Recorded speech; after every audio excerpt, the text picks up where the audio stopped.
మరోవైపు నిన్న సర్దార్ సర్వాయి పాపన్న జయంతి జరిగింది. జయంతి సందర్భంగా ఇక్కడ ముఖ్యమంత్రి రేవంత్ రెడ్డి కూడా ఇక్కడ రవీంద్ర భారతిలో జరిగినటువంటి కార్యక్రమానికి హాజరయ్యాడు. తర్వాత అక్కడ సెక్రటేరియట్ దగ్గర ముందర సర్దార్ సర్వాయి పాపన్న విగ్రహానికి సంబంధించి శంకుస్థాపన కూడా జరిగింది. ఇది ఒక మంచి పరిణామం. ఎందుకంటే అక్కడ మహేష్ కుమార్ గౌడ్ అంటే టీపీసీసీ అధ్యక్షుడు మహేష్ కుమార్ గౌడ్, తర్వాత ఇక్కడ మంత్రి పొన్నం ప్రభాకర్ గౌడ్ వీళ్ళందరూ కూడా కొంతవరకు చొరవ తీసుకొని అంటే ముఖ్యమంత్రి గారితో ప్రభుత్వంతో మాట్లాడి ఈ ఏర్పాటు చేసినారు. అదొక మంచి పరిణామంగా చెప్పుకోవచ్చు.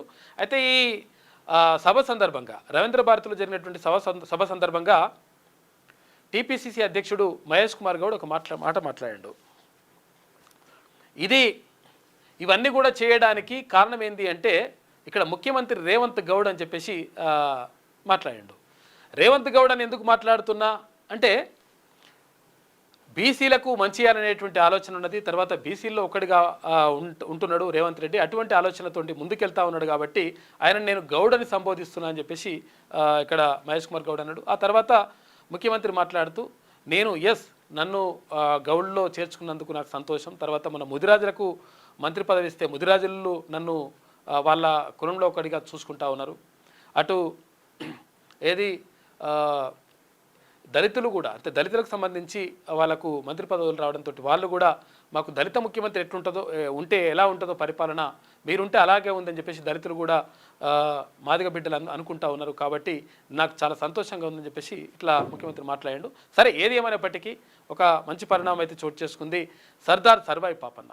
ఎందుకంటే సబ్బండ వర్గాలను ఏకం చేసి తర్వాత ఒక 4 కులాలు చుట్టుపక్కల ఉన్నటువంటి 4 కులాల వ్యక్తుల్ని దోస్తుల్ని కట్టుకొని ఆ తర్వాత యుద్ధానికి దిగిండు. తర్వాత చాలా కోటలు జయించిండు. ఆ తర్వాత గోల్కొండ కోటను జయించి విజయ పతాక ఎగరవేసిండు సర్దార్ సర్వాయి పాపన్న గౌడ్. 370 సంవత్సరాల క్రితమే బహుజన రాజ్యాన్ని స్థాపించడానికి అహర్నిశలు కృషి చేసి తర్వాత అయితే కొడితే గోల్కొండ కోటనే కొట్టాలి, మనం రాజులై తిరగాలి, కానీ ఇట్లా బానిసల్లాగా బతుకొద్దు అని చెప్పేసి ఒక గొప్ప స్ఫూర్తినిచ్చిండు సర్దార్ సర్వాయి పాపన్న. కాబట్టి ఆ సర్దార్ సర్వాయి పాపన్నకు సంబంధించి నిన్న జయంతి ఉత్సవాలు కూడా నిన్న జరిగినాయి. ఒక సంతోషకరమైనటువంటి విషయం. ఇట్లా బీసీలకు సంబంధించినటువంటి అక్కడ పండుగ సాయన్న, ఇక్కడ సర్దార్ సర్వాయి పాపన్న, అటు ఇట్లా చాలామంది గొప్ప వీరులు ఇక్కడ బీసీల్లో ఉన్నారు. తర్వాత రాజులు కూడా బీసీల్లో ఉన్నారు. కాబట్టి వాళ్ళని వెలికి తీసి తర్వాత వాళ్ళకు సంబంధించినటువంటి చరిత్రలు చదువుకొని ఆ చరిత్రల ద్వారా స్ఫూర్తి పొందాల్సినటువంటి అవసరం 100% ఉన్నదనేటువంటిది ఇప్పుడు చరిత్ర ఎరగాల్సినటువంటి సత్యం. ఎందుకంటే చాలా చరిత్రలు కూడా మరుగున పడిపోతూ ఉంటాయి. చాలా విషయాలు కూడా అంటే తొక్కిపెట్టబడతా ఉంటాయి.